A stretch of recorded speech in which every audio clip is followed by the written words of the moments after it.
الحمد لله رب العالمين الحمد لله وإن كان يقل مع حق جلاله حمد الحامدين وأشهد أن لا إله إلا الله وحده لا شريك له أراد ما العباد فاعلوه ولو عصمهم لما خالفوه ولو شاء أن يطيعوه جميعا لأطاعوه وأشهد أن محمدا عبده ورسوله وصفيه من خلقه وخليله أدى الأمانة وبلغ الرسالة ونصح للأمة وكشف الله به الغمة صلوات ربي وسلامه عليه كما وحد الله وعرف به ودعا إليه اللهم وعلى آله وأصحابه ومن سلك سبيلهم إلى يوم الدين وبعد سلام الله عليكم ورحمته وبركاته وحياكم الله جميعا وطبتم وطاب ممشاكم وتبوأتم من الجنة منزلا والله تبارك وتعالى أسأل أن يجمعنا وإياكم في هذه الدنيا تحت طاعته وفي الآخرة تحت لواء سيد المرسلين وفي الجنة في أعلى فراديس الجنان إنه ولي ذلك والقادر عليه. Mes frères, qu'Allah subhanahu wa ta'ala récompense chacun des pas que vous avez effectués pour vous rendre ici. Qu'Allah subhanahu wa ta'ala récompense votre présence et votre intention. Et qu'Allah subhanahu wa ta'ala récompense les personnes qui sont à l'origine de cet effort et qui ont organisé cette journée. Donc mes frères, je remercie Allah subhanahu wa ta'ala de nous avoir permis de nous rencontrer aujourd'hui dans cette ville de Bourg-en-Bresse, dans laquelle je revois de nombreux visages que j'ai vus la semaine dernière à Mâcon. Ça fait plaisir. Donc, on m'a demandé de discuter avec vous d'un sujet très important. Avant de rentrer dans le vif du sujet, j'aimerais faire une petite remarque en commençant avec un athar dans lequel on a demandé à Al-Hassan al-Basri rahimahullah de faire une maw'idha sur Itq al-Raqaba, de faire une exhortation sur l'affranchissement des esclaves. Il a accepté, il leur a dit d'accord. Les jours passent, les semaines passent, les mois passent et toujours rien. Jusqu'à ce que les gens s'impatientent. On dit pourquoi il nous a dit oui alors qu'à la fin il ne nous a pas fait cette maw'idha. Un jour, Al-Hassan rahimahullah, il a fait une maw'idha, baligha. Il a fait une exhortation très poignante, très forte. Les gens furent touchés et pleurèrent. À la fin, ils allèrent le voir pour le remercier et lui dire Ya Aba Saïd, Barakallahu fik pour cette nasiha, pour cette maw'idha, mais on a une question. Pourquoi s'est-il passé autant de temps entre la demande qu'on a faite et le jour où tu as fait cette maw'idha, cette exhortation? Alors il a répondu Je n'avais jamais affranchi d'esclaves. J'ai donc dû travailler pour ramasser suffisamment d'argent pour acheter un esclave et l'affranchir par la suite pour pouvoir vous exhorter à en faire de même. Donc aujourd'hui, on m'a demandé de faire des conseils aux époux, à l'homme et à la femme. Je vais m'adresser en général aux hommes et bien entendu nos sœurs aussi auront droit à quelques recommandations. Étant moi-même marié, je ne vous cache pas que c'est pas évident de dire aux autres ce que peut-être on ne fait pas. Ça fait des années que je suis marié, c'est facile de s'asseoir devant vous comme ça, préparer, prendre un livre, prendre des cassettes, des calams ici et là, et vous les dire. لكن في الصدر تشعر بشيء يحكك تشعر بشيء يزعجك. Tu ressens quelque chose dans ta poitrine qui te gratte, qui te gêne. Cette chose-là, c'est de dire, il faut que vous soyez comme ça avec vos femmes. Il faut que vous soyez comme ça avec vos femmes. Et le prophète, il était comme ça avec ses femmes. Il a affirmé. Et toi, pendant que tu parles, t'as le film de ta vie qui défile devant tes yeux, et tu te vois en train de faire n'importe quoi avec ta femme. Alors, avant de commencer, لأننا كلفنا ولو أتيح لنا أن نختار لما اخترنا هذا الموضوع لكن تجبيرا لخاطر إخوتنا وأخواتنا لبينا دعوتهم. Hein? Entre guillemets, on nous a imposé. Je vous rassure, on m'a rien mis sous la gorge, à part quelque part de tiramisu.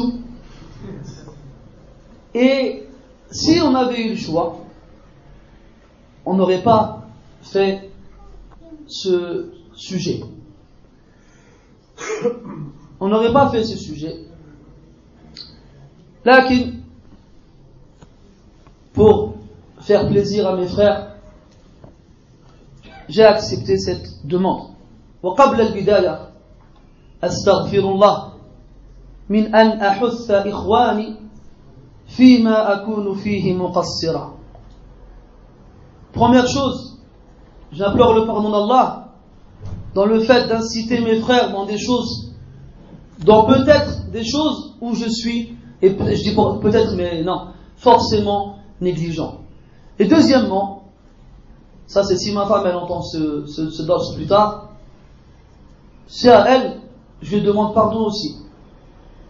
C'est à elle que je demande pardon aussi, parce que elle m'entend parler, elle se dit punaise.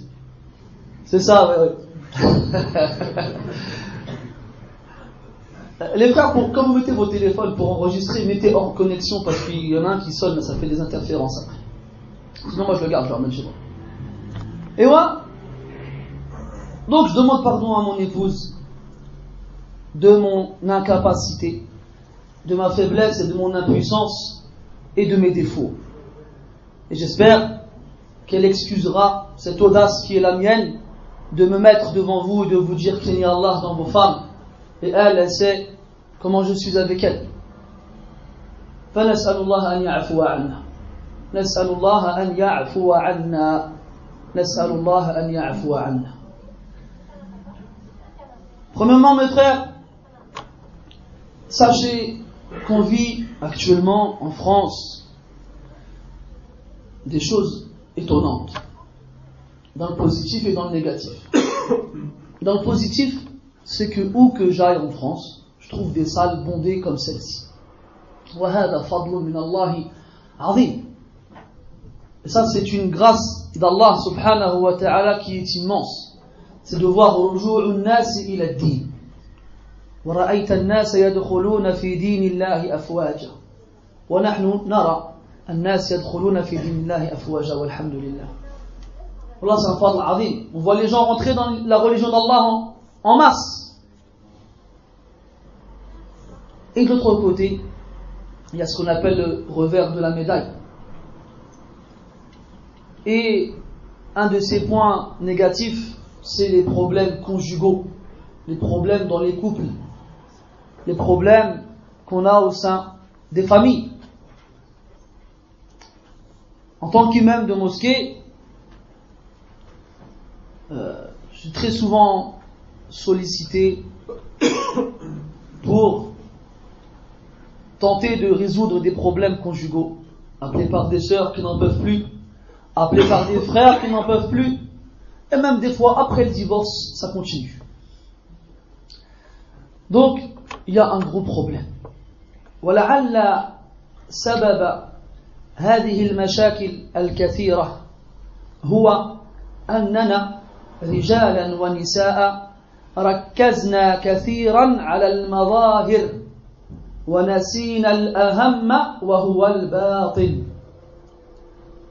ونسينا الأهم وهو الباطن ولا نعني بكلامنا هذا أن المظاهر ليست لها أهمية كلا لكن في الأمرين أهمهما هو الباطل. Pourquoi toutes ces querelles, toutes ces disputes, toutes ces déchirures? Wallahu a'lam, bien entendu, c'est que nous avons beaucoup insisté sur les apparences. On a beaucoup insisté sur les apparences, hommes et femmes. Et on a mis de côté l'intérieur. On a mis de côté l'intérieur. Tazkiyatul nufus wa tasfiyatul qulub, la purification des cœurs et des âmes. Et je ne dis pas que faire attention aux apparences n'est pas important. Non, ça a son importance. Cependant, il n'y a aucun doute sur le fait qu'entre l'importance de l'apparence et celle de ce qu'on a dans les poitrines, il n'y a aucun doute comme quoi la seconde est plus importante que la première. Al-Muhim, mes frères, quand on se marie, c'est par crainte d'Allah Azza wa Jal. Et c'est pas dans l'objectif de suivre la sunna et de se rapprocher de lui. On sait que le mariage fait partie de la sunna des prophètes et des messagers. Allah dit dans le Coran: وَلَقَدْ أَرْسَلْنَا رُسُلًا مِّن قَبْلِكَ وَجَعَلْنَا لَهُمْ أَزْوَاجًا وَذُرِّيَّةً. Et nous avons certes envoyé auparavant des messagers, et nous leur avons attribué, donné des épouses et des enfants, une descendance. Et le prophète dit alayhi salatu wassalam: amma ana fa asum wa uftir wa aqum wa arqud wa atazawwaju an-nisa. Quant à moi, je jeûne et des fois je mange. Je prie la nuit et aussi je dors et j'épouse les femmes. Wa fil hadith: hubbiba ilayya min dunyakum hadhihi thalath at-tib wan-nisa wa ju'ilat qurratu 'ayni fi as-salah. On m'a fait aimer trois choses de votre bas monde: le parfum, les femmes, et la prunelle de mes yeux a été mise dans la prière. Et le prophète alayhi salatu wassalam a poussé les jeunes à se marier. فقال عليه الصلاة والسلام: يا معشر الشباب من استطاع منكم الباءة فليتزوج فإنه أغض للبصر وأحصن للفرج ومن لم يستطع فعليه بالصوم فإنه له وجاء. Ô vous les jeunes, celui d'entre vous qui peut assumer un mariage, alors qu'il, les frères, si vous pouvez avancer dans la classe, c'est comme celui d'entre vous qui peut assumer un mariage, qu'il se marie, ce sera pour lui un moyen de baisser le regard et de conserver, de préserver sa chasteté. Quant à celui qui ne peut pas, qui jeûne, ce sera pour lui une protection. Donc, on se marie, du moins on cherche à se marier. Et le prophète sallallahu alayhi wa sallam nous a donné des recommandations afin de faire le meilleur choix pour le mariage. Il nous a dit alayhi salatu wassalam: tunkahu al-mar'atu li arba'. On épouse une femme pour l'une des raisons suivantes, 4. Li nasabiha, son rang familial. Wa li jamaliha, pour sa beauté. Wa li maliha, pour sa fortune. Wa li diniha, pour sa piété, sa pratique religieuse. فَاظْفَرْ بِذَاتِ الدِّينِ تَرِبَتْ يَدَاكَ. فَاظْفَرْ بِذَاتِ الدِّينِ ظَفِرَ بِ est un verbe qu'on emploie dans un contexte militaire en arabe. C'est l'équivalent de la capture. C'est la guerre. Et on attrape un ennemi, on le capture. On dit dhafira bihi en arabe. Le capturer. Prophète a dit alayhi salatu wassalam: capture la religieuse que tes mains te perdent. Taribat yadak, ça veut dire muli'at yadak turaba, que tes mains soient pleines de sable. C'est une expression arabe qu'on dit pour dénigrer quelqu'un, mais là c'est pour montrer l'importance de la chose. C'est comme on dirait en France aujourd'hui: t'es fou. Toi t'es pas fou. Mais tu as mais fais ça, t'es fou quoi? Pour te montrer la grandeur de la chose. Et que si tu la délaisses, c'est que tu as un problème. Donc si on te ramène 4 femmes, une elle est belle, une elle a une famille, elle est réputée pour sa noblesse, une elle est riche et une elle est pieuse, eh ben capture la pieuse. Et il a employé le mot capturer pour indiquer la difficulté de l'obtenir. Pour indiquer la difficulté de l'obtenir. Car comme on le sait, les captifs de guerre dans les batailles se comptent sur les doigts d'une ou de deux mains. كذلك notre hadith du prophète عليه الصلاة والسلام استوصوا بالنساء خيرا فإنهن عوان عندكم. Recommandez-vous le bien mutuellement envers les femmes, car elles sont auprès de vous des captives.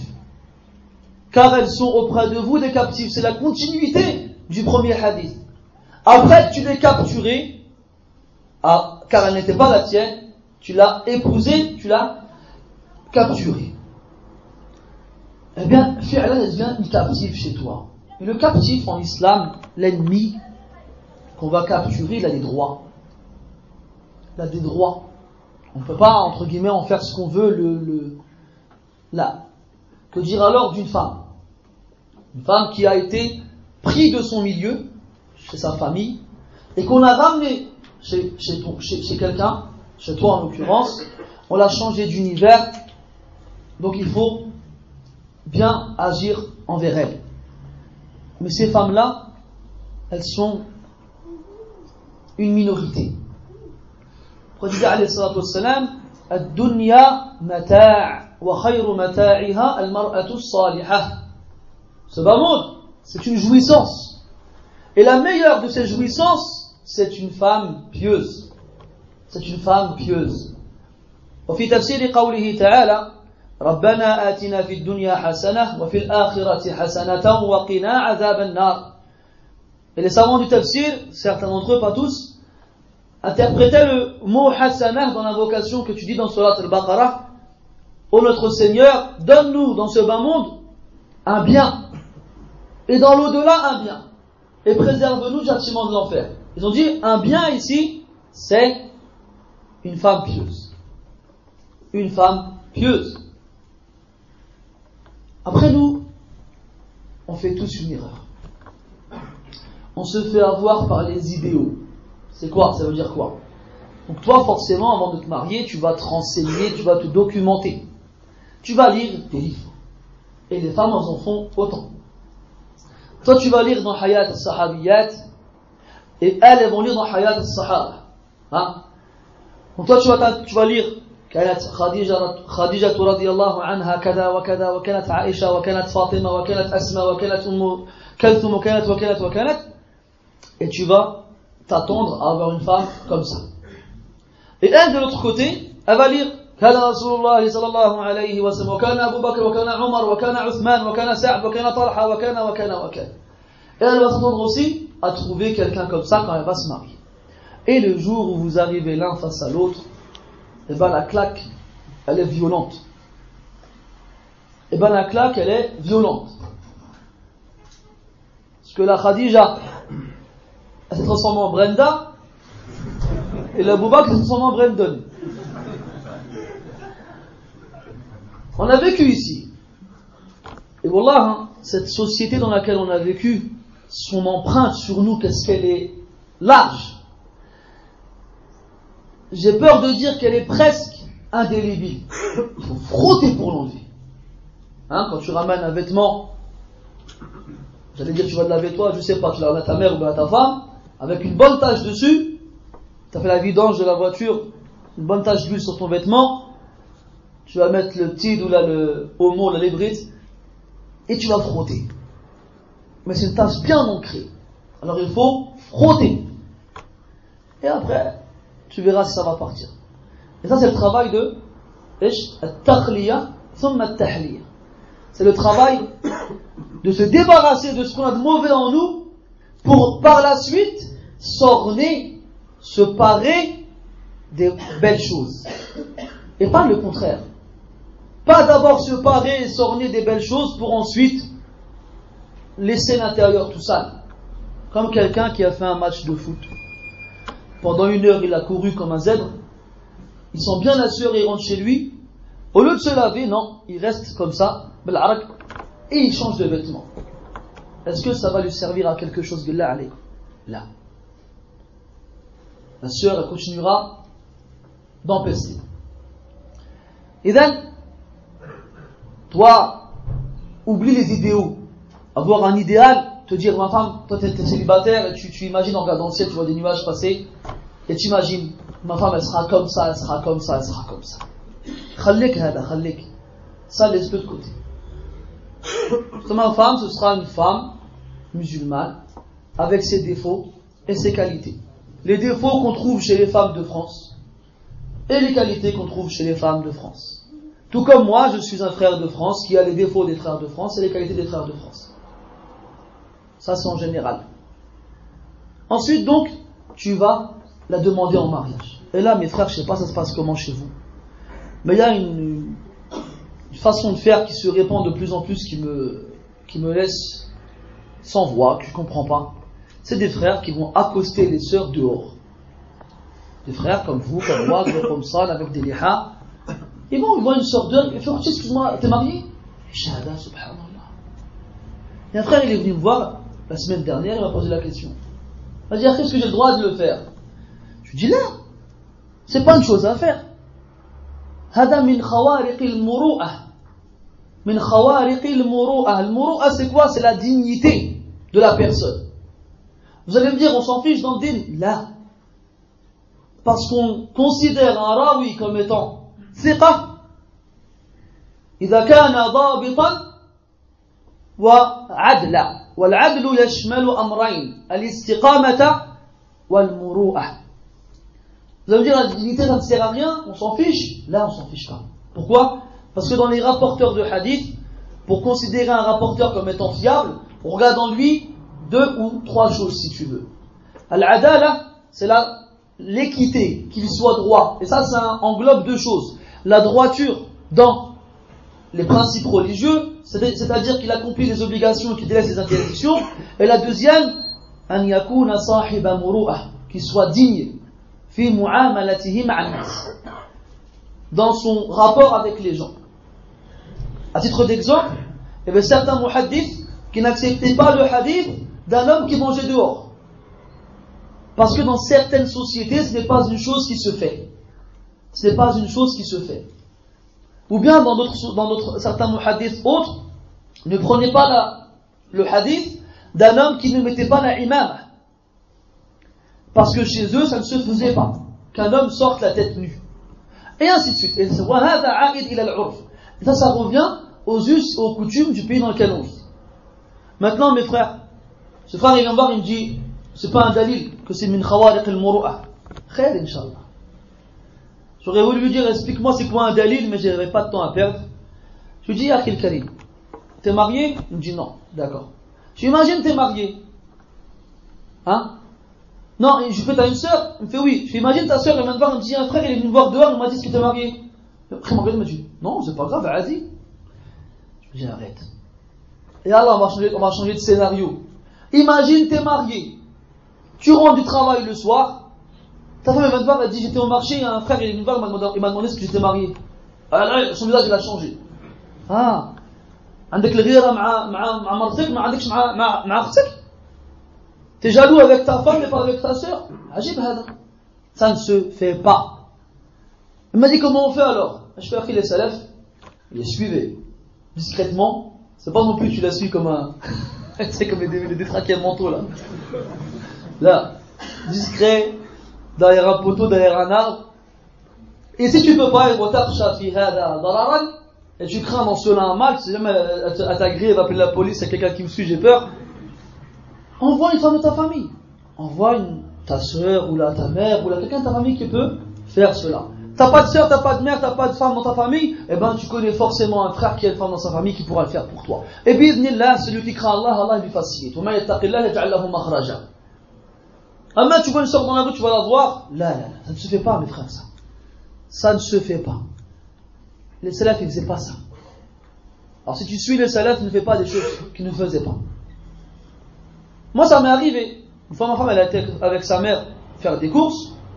Elle rentre, elle me dit un frère il est venu me voir pendant que j'étais en train de prendre des yaourts dans le rayon frais. Il m'a dit excuse-moi t'es marié? Alors, je vous ai fait le demi il a fait un tour. Je lui dis si viens on y va maintenant on cherche. Je lui réponds, moi. La main, elle va. Ça, c'est toi, ça. Et je pense que les frères mariés ici, ils me comprendront. Alors ne faites pas aux autres ce que vous n'aimeriez pas qu'on vous fasse. وَأَن تَأْتِيَ النَّاسِ بِمَا تُحِبُّ أَن يَأْتُوكَ. Hadith hada. Et que tu ailles vers les gens d'une façon que tu aimerais qu'eux viennent vers toi avec. Cette même façon-là. Al-Muhim, tu vas te marier, tu vas trouver la sœur, mashallah, muqabala. Bon, je vous passe les détails sur la muqabala version 2011, qui est n'importe quoi. Et la vraie muqabala. La vraie muqabala, c'est tu la regardes. Faqat. Ma tkellemhash. Tu lui parles pas. D'ailleurs, elle va te dire quoi? Je me réveille à 11h. Quand je repasse des affaires, je mets des trous dedans à cause de, je reste une demi-heure avec le fer à passer dessus. Je sais pas faire, tu crois qu'elle va te dire ça? Elle va pas te dire ça. Et toi, Billah Alek, tu vas lui dire quoi? Je ronfle. Je travaille pas. Je sens mauvais des pieds. Tu ne vas pas lui dire ça non plus. C'est du commerce. Tu te vends et elle se vend. Et en bon commercial, tu vas vanter le produit. Et faire abstraction des défauts qu'il a. Et voilà. Il n'y a pas de... Ourti, qu'est-ce que tu penses, toi, de Shir C'est quoi ça? Là.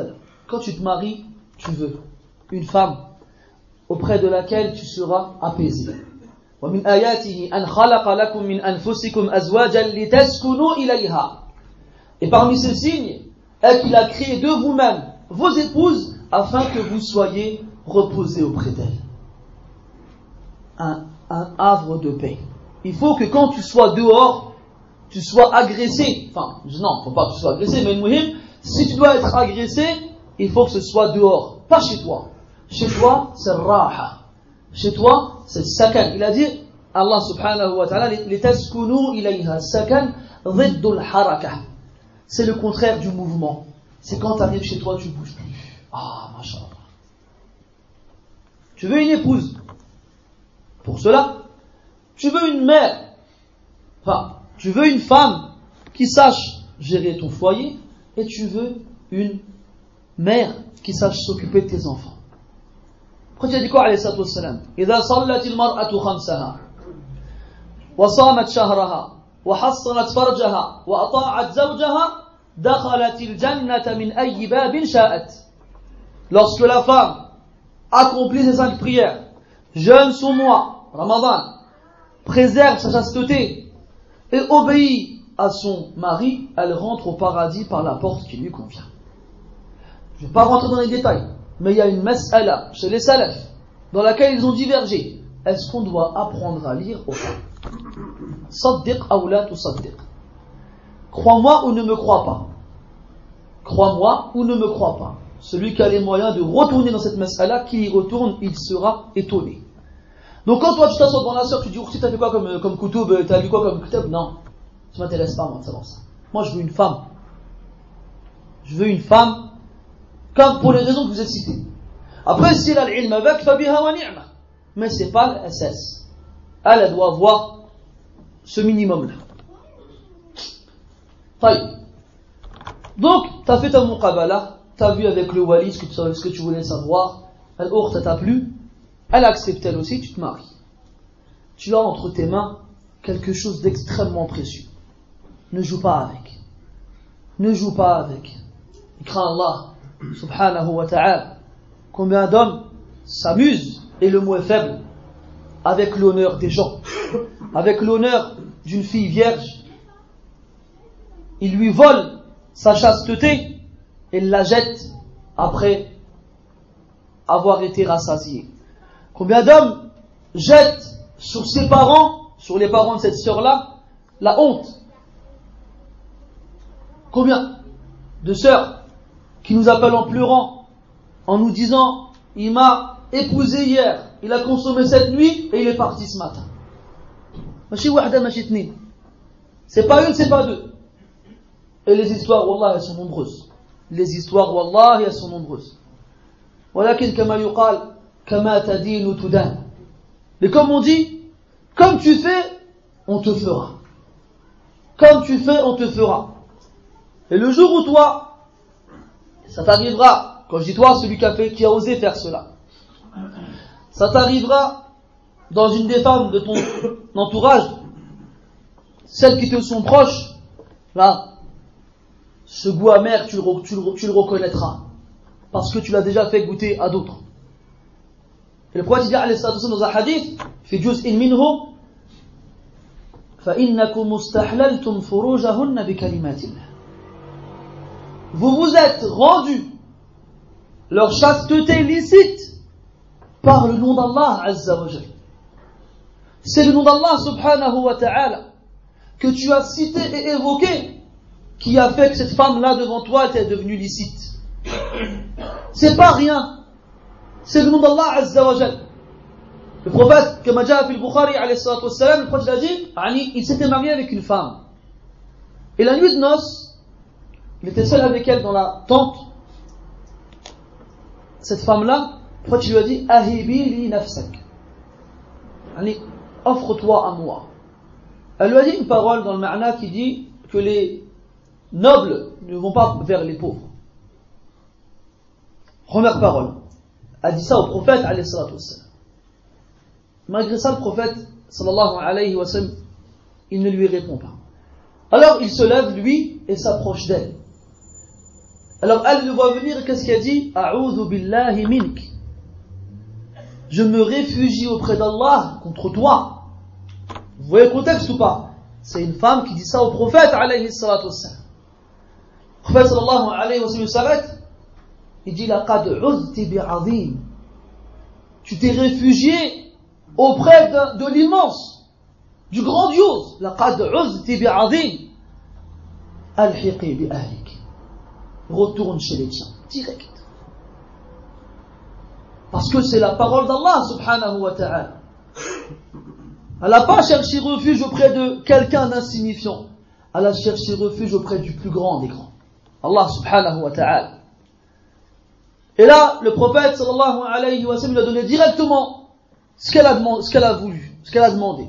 Al-hiqi bi ahlik. Repars d'où tu viens.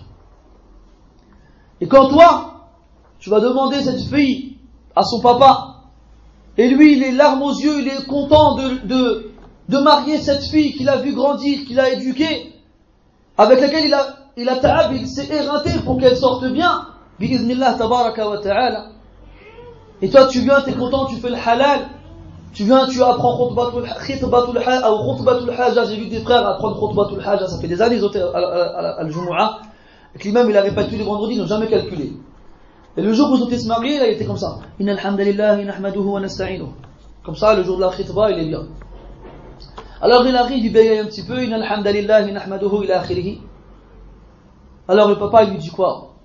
Même si cette ibara n'a pas d'as dans la sunna, il dit Zawajtuka binti ala kitabillah wa sunnati rasulillah. Ils disent comme ça ou là? Ils disent comme ça. Toi t'es tout content, tes frères que tu as invités viennent te prendre dans leurs bras, ils sont là dua.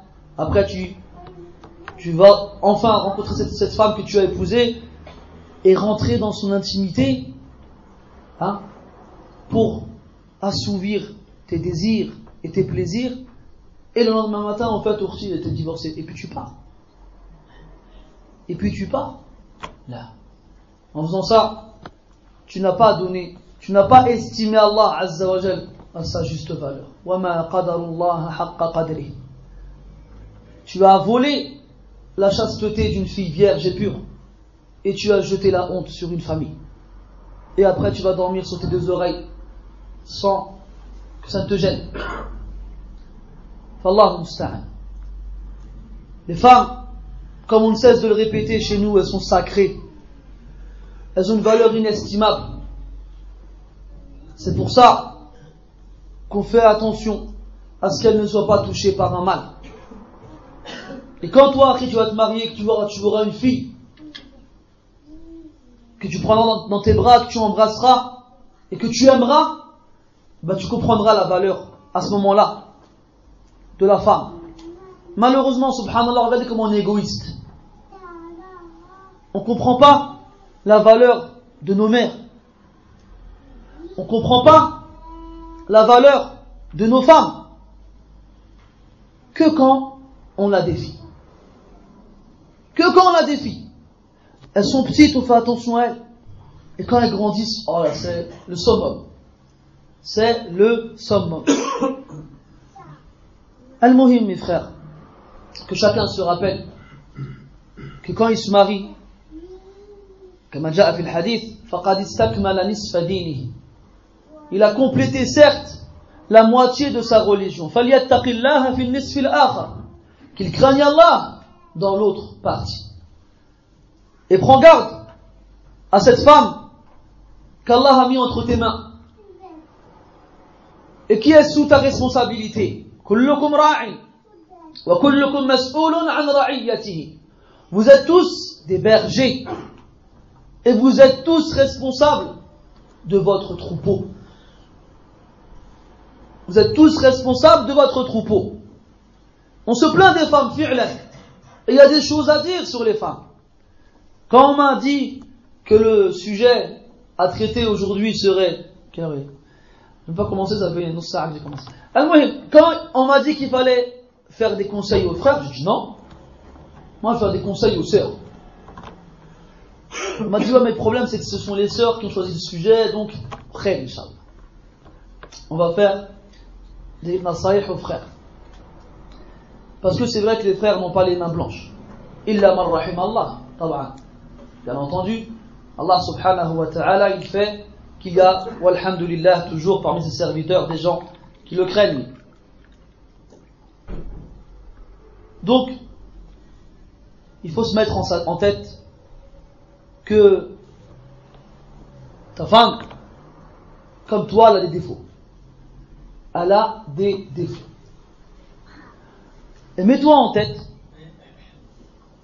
que les moyens qui te permettront, comment dirais-je, de vivre avec elle paisiblement sont de deux sortes. La première, vu qu'on est tous des musulmans, walhamdulillah, c'est d'apporter les causes qui augmenteront sa foi.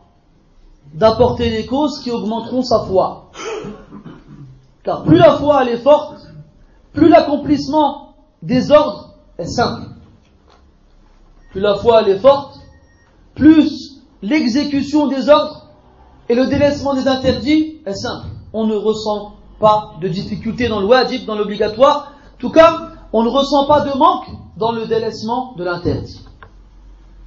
Maintenant, les causes de taqwiyat al-iman kathira, les causes de comment on dit, taqwiyat, renforcement de la foi sont nombreuses. Et ça mérite un cours tout seul. Nous, on va insister sur le deuxième. Un truc qui est plus, on va dire, comment, c'est dur de trouver les bons mots pour pas dire des bêtises. Al-Muhim, le deuxième, on esquive. Je sentis la patate, excusez-moi.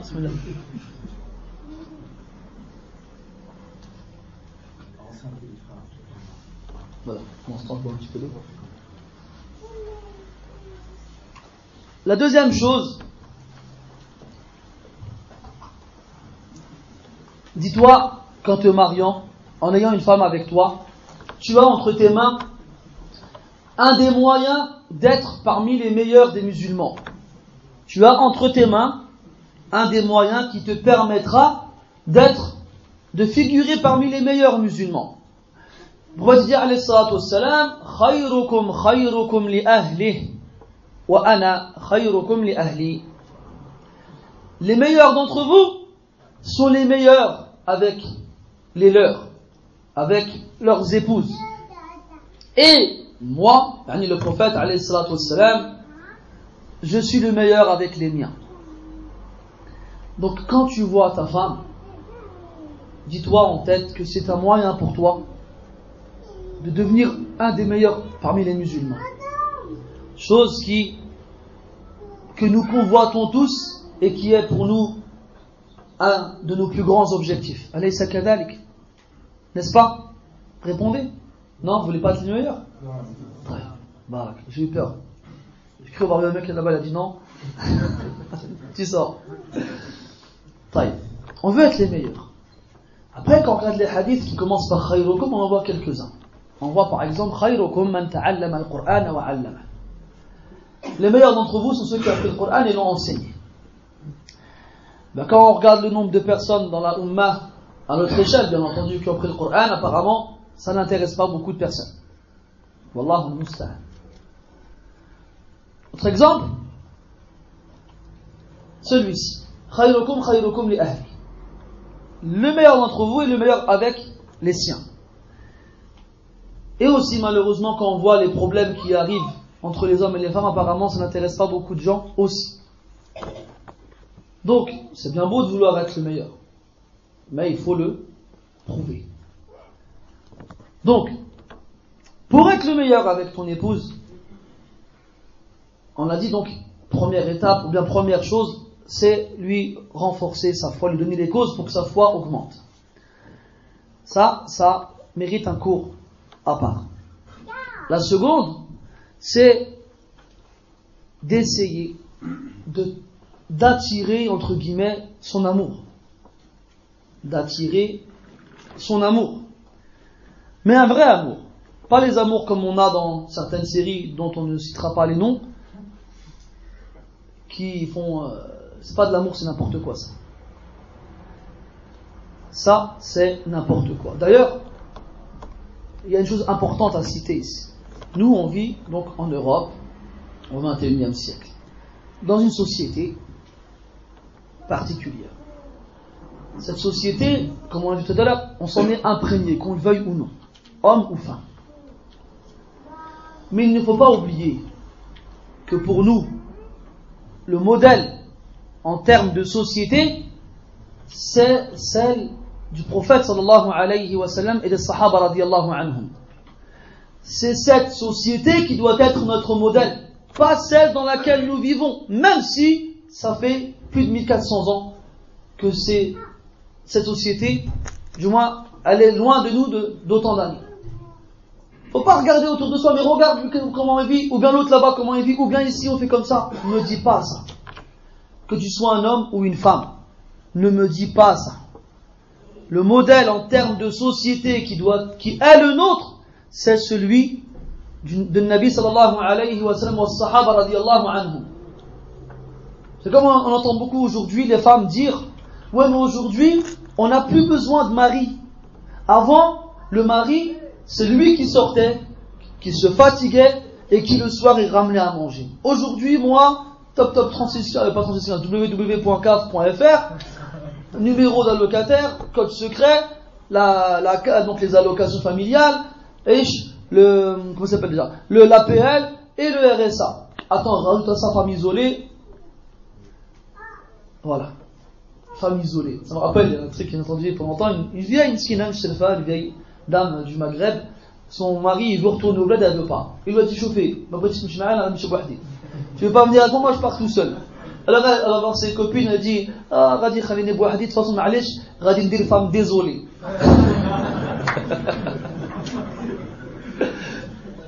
Ce qu'il a dit, on lui dit isolé, il a dit désolé. Al-Muhim. Donc voilà, c'est ça. Elle te dit non, mais j'ai pas besoin de toi, divorce-moi, je m'en fiche. Divorce-moi, je m'en fiche. Ça aussi, phénomène de société. Les luttes du divorce tirent plus vite que son ombre. Le moindre nom, le moindre truc qui lui dérange, c'est bon, divorce-moi. Ya subhanallah. Ya subhanallah. Est-ce que tu veux t'interdire l'odeur du paradis pour des broutilles telles que celle-ci? Pourquoi c'est devenu facile dans la bouche des femmes ça? Parce que c'est le quotidien des gens ici. Tous ils divorcent. Moi j'ai divorcé 3 fois, et alors? Moi j'ai divorcé 4 fois, et il y a eu le problème. Et on vit, il y a eu le problème. Voilà. Donc les gens se sont fait avoir par ce qu'on a autour de nous, et ils ont oublié l'asas, l'asl, l'asil, wa huwa shar'una al-hanif. Ils ont oublié les bases, c'est-à-dire notre religion pure et parfaite. Donc toujours se mettre en tête que le modèle en termes de société c'est celle des Sahaba radiyallahu anhum. Donc quand je dis attire-toi son amour, ne t'imagines pas le bonhomme avec un violon en train d'offrir des fleurs ou là je sais pas quoi là. Ça c'est dans les films. C'est n'importe quoi ça. Ramène-moi toi quelqu'un, il fait du violon à sa femme. Fais une chifti d'actif. C'est pas vrai. Ça n'existe pas. Al-Muhim. Il y a des choses simples qui, bi'idhnillah, font rentrer l'amour dans le cœur de l'épouse. Et quand ta femme t'aime, d'un amour pur et sincère, les choses deviennent très simples. Et les mots M-A-U-X, pas N-O-T-S, donc les mots se font de plus en plus rares. Exemple, quand tu rentres chez toi, tu vas me dire c'est une chose simple à laquelle tout le monde pense. Eh bien non, pas forcément. Tu passes le salam. Mais, faut comprendre le hadith. Dans le sens quand on dit passer le salam, c'est pas que tu ouvres la porte, salam alaikum, après tu la refermes. Là, tu rentres, tu dis le salam am, le salam général, pour les gens de la maison, et après tu vas la voir jusqu'à l'endroit où elle se trouve, tu dis assalamu alayki, que la paix soit sur toi. Qala Nabi sallallahu alayhi wa sallam, la tadkhuluna al-jannata hatta tu'minu, wa la tu'minu hatta tahabbu. أفلا أدلكم على شيء إذا فعلتموه تحاببتم أفشوا السلام بينكم. Vous n'entrerez au paradis que lorsque vous croirez, et vous ne croirez que lorsque vous vous aimerez. Est-ce que je vous indiquerai une chose que si vous la faites, vous vous aimerez? Répandez le salam entre vous. Afshu salama baynakum. Donc répandez le salam entre vous. Et ce salam doit être accompagné d'un visage radieux, rayonnant, d'un sourire éblouissant. C'est pas toi quand tu vas acheter du pain, tu vas à la boulangère, tu lui montres toutes tes dents. Et quand tu rentres chez toi, tu as un front, plus de rides sur le front. Abous. Pas de sourire. والنبي يقول عليه الصلاة والسلام وتبسمك في وجه أخيك لك صدقة.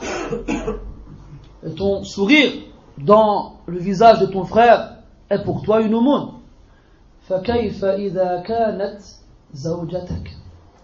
Que dire alors quand celle en face de toi c'est ton épouse? Ne mérite-t-elle pas de ta part les plus beaux de tes sourires? Autre chose, nettoyer la bouche. En gros, faire en sorte de ne pas avoir une mauvaise haleine. Le prophète sallallahu alayhi wa sallam, comme nous rapporte Aïcha radiyallahu anha, قالت كان إذا دخل بيته بدأ بالسواك. Le prophète alayhi salatu wa sallam, lorsqu'il rentrait chez lui, la première chose qu'il faisait, il se passait du siwak. Car parmi les propriétés bénéfiques du siwak, il enlève la mauvaise haleine. Et donc, on le sait en général qu'on a une mauvaise haleine. Quand tu vois le frère en face de toi, il fait des grimaces quand il parle, tu comprends pas, t'as mal au ventre, qu'est-ce qui se passe, arrive? Non, tout va bien. Il y a un problème. Quand tu sais que t'as mangé un Y avec des oignons, kadhalik. Donc, fais attention à l'épouse qui est devant toi et fais en sorte d'avoir une bonne haleine, comme le prophète sallallahu alayhi wa sallam le faisait. Parmi les choses qui aident à s'attirer l'amour de son épouse, de l'appeler avec un beau surnom. Munadatuha bismin mumayyiz ou mumayyaz. Le prophète sallallahu alayhi wa sallam appelait Aïcha radiyallahu anha en faisant ce qu'on appelle at-tarkhim. Tarkhim, uslub lughawi. C'est un style linguistique qui consiste à supprimer la fin du mot, du nom. Il l'appelait Aïch. Aïch. C'est plus Aïcha, c'est Aïch. Kadalik, il lui a donné une kunya, Ummu Abdillah, alors que Aïcha radiyallahu anha n'avait pas d'enfant. Il y a le hadith de l'Humayra, dans lequel les savants ont khtalif est-ce qu'il est sahih ou non. Al-Muhim, في الأحاديث الصحيحة غنية وكفاية. Donc le prophète alayhi salatu wassalam avait l'habitude de donner des noms à Aïcha radiyallahu anha Et tu peux aussi donner d'autres surnoms, des awsaf, jamila. Hein? Ya habibati, ma bien-aimée. Ah, moi, je vous laisse. Je vous laisse réfléchir vous-même sur les surnoms. Allah musta'an. Des surnoms, quoi, des trucs sympathiques. Bien. Des choses qu'elle aime entendre. Vous avez vu dans le hadith de Bara ibn Azib, radiallahu anhu, lorsqu'on parle de su'ud al-arwahi ila as-sama' ba'da qabdiha, de l'élévation des âmes vers le ciel après qu'elles aient été retirées de leur corps. Qu'est-ce que les anges disent quand c'est une âme pure? Man hadhihi ar-ruh at-tayyiba? Qalu fulan ibn fulan bi ahabbi asma'ihi allati kana yusamma biha fi ad-dunya.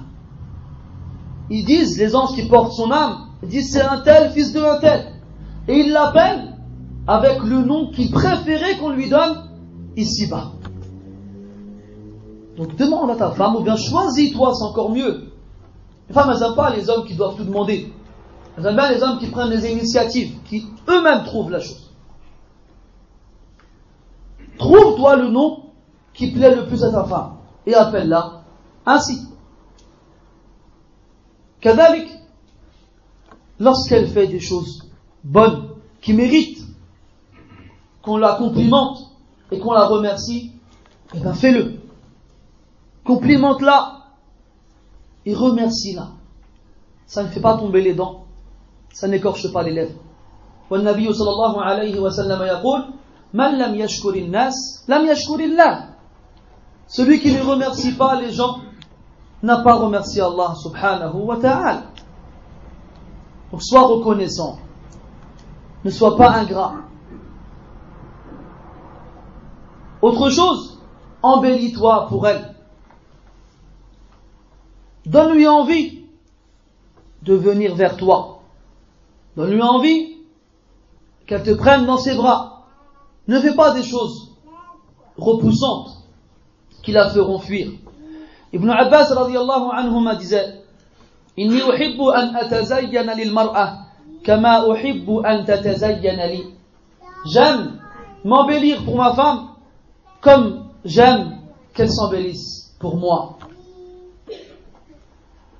J'ai connu un frère, de parenthèse, un frère qui ne savait pas qu'on n'a pas le droit de dépasser 40 jours dans l'épilation des aisselles et du pubis.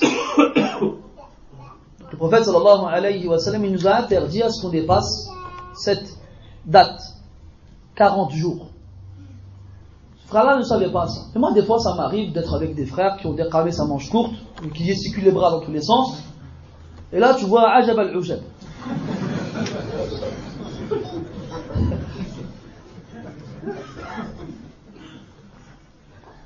Non, tu vois des touffes de poils sur leurs bras.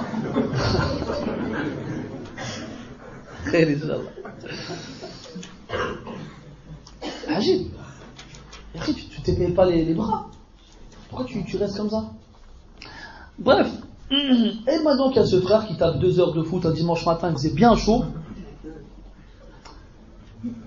Il rentre chez lui, il enlève son maillot de Marseille, il le jette sur le chauffage. Il a son Marcel là qui reste. Il sent le castor sec. Il a des poils qui sortent de partout. Il s'assoit sur lui et dit à sa femme, allez viens. Wallah, vous rigolez, hein. Mais wallah, c'est vrai. Je t'avais dit que c'était des sketchs, je t'avais dit. Et voilà le frère, il y en a des comme ça, il y en a beaucoup. Wallah, il y en a beaucoup des frères comme ça. Quand tu lui dis, donne à ta femme l'envie de venir vers toi, faut pas que ce soit pour elle une corvée. Après, elle va te dire non, et elle va crier dehors, ma femme, elle ne veut pas Muhammad. Ya subhanallah. Après, il sort le hadith, il connaît les hadiths. Hein. Ouais, le hadith de la plaie avec du pus, du sang, de lécher, c'est pareil. C'est une image. La preuve, la sahabiya, que quand tu lui as dit ce hadith-là, elle a dit je ne me marierai jamais.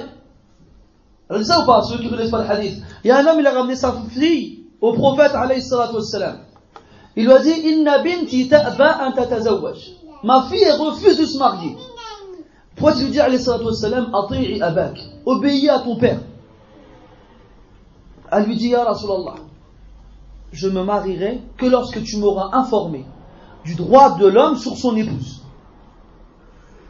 Alors, après, tu lui as répondu, alayhi salatu wassalam, le droit de ton mari sur toi est que s'il vient à toi avec une plaie de laquelle coule du sang et du pu, et que tu la lèches, et que tu avales cela, eh ben, tu n'auras pas encore rempli ton devoir envers lui. Hein? Eh ben, elle a dit, Wallahi, elle a dit, Walladhi ba'athaka bil haqq, lan atazawwaja abada. Elle dit, par celui qui t'a envoyé avec la vérité, je ne me marierai jamais. Et alors, le prophète, il a acquiescé cela en disant, alayhi salatu wassalam,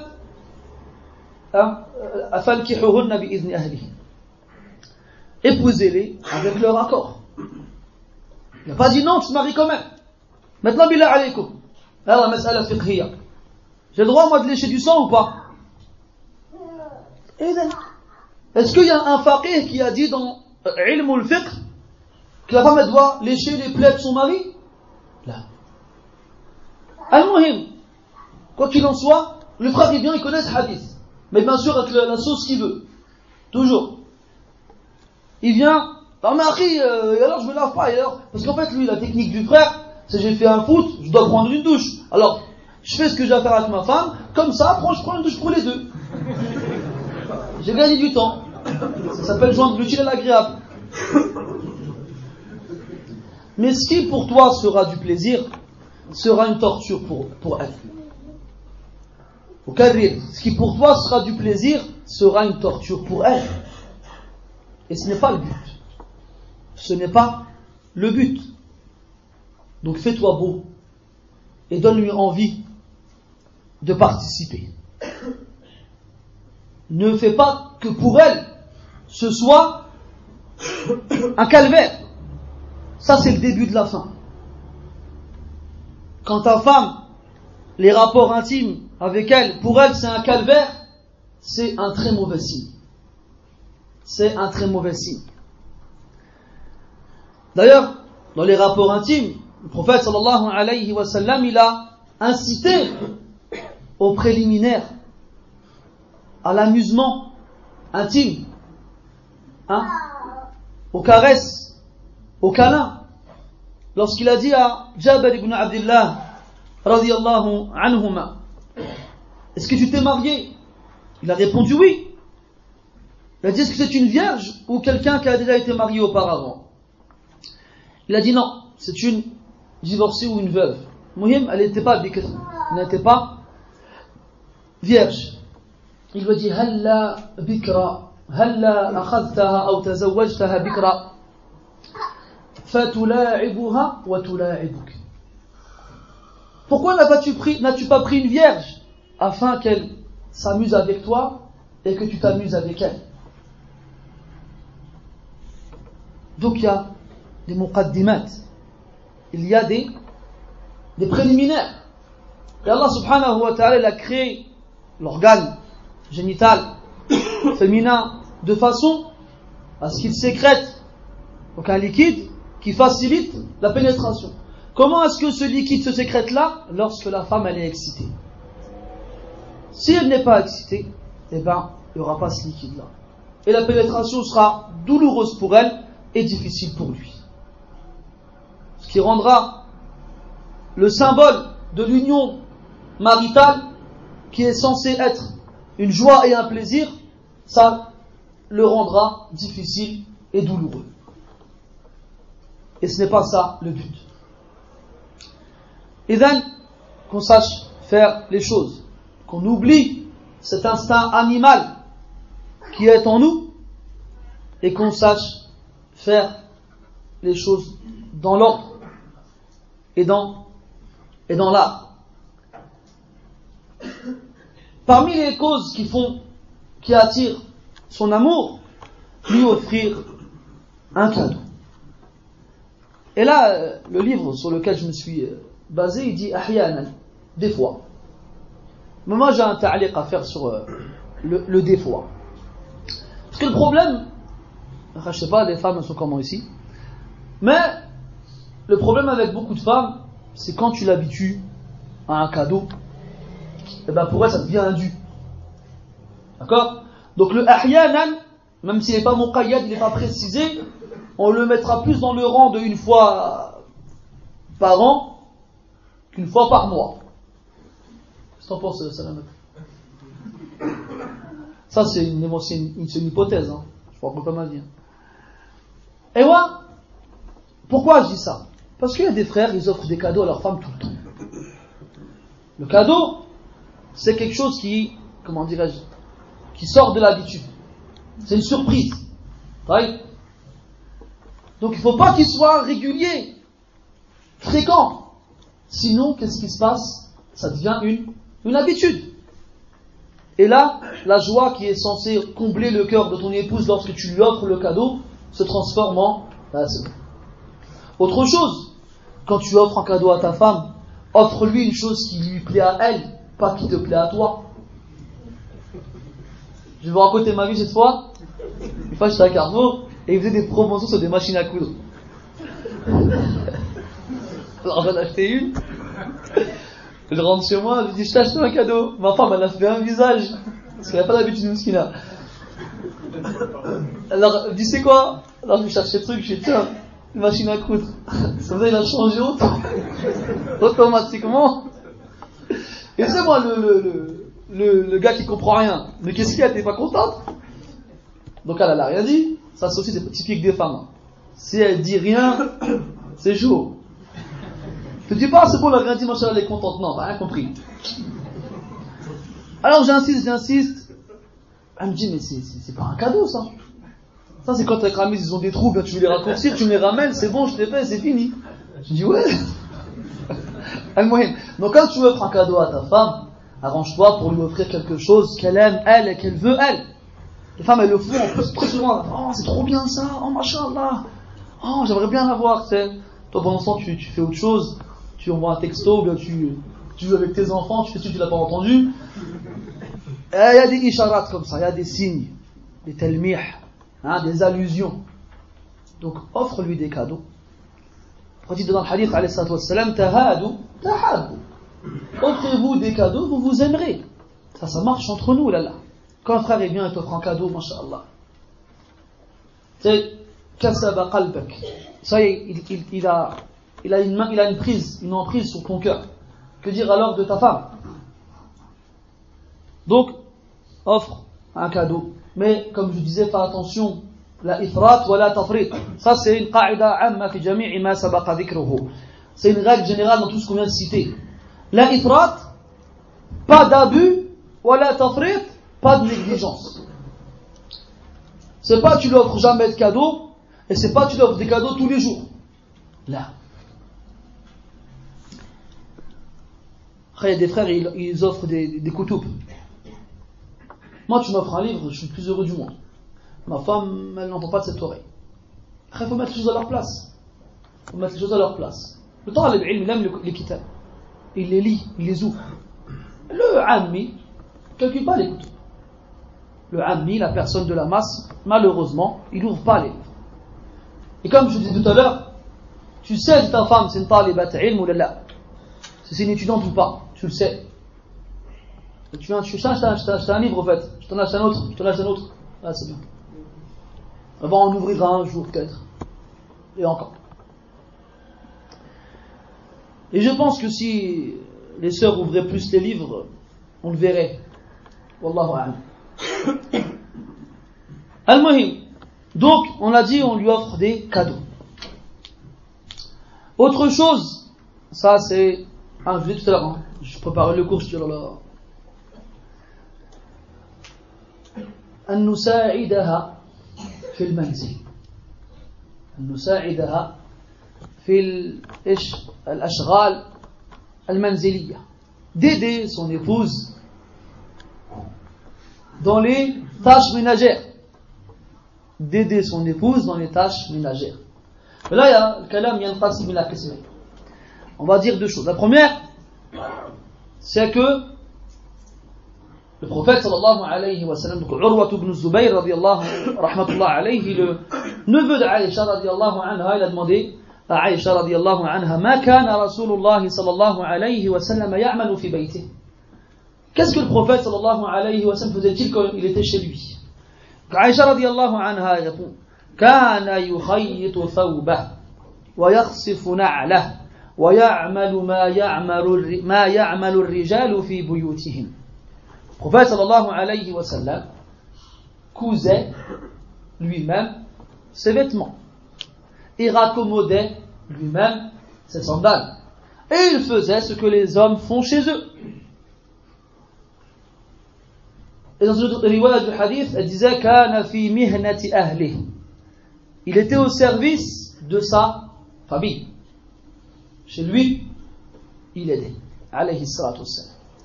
والنبي عليه الصلاة والسلام قدوتنا وأسوتنا, c'est notre modèle et notre guide. Et comme c'était lui le meilleur avec les siens, pour qu'on soit nous aussi les meilleurs, il faut qu'on l'imite et qu'on le prenne comme modèle et exemple. Et les sœurs connaissent bien ce hadith. Elles ne se gênent pas pour te le dire.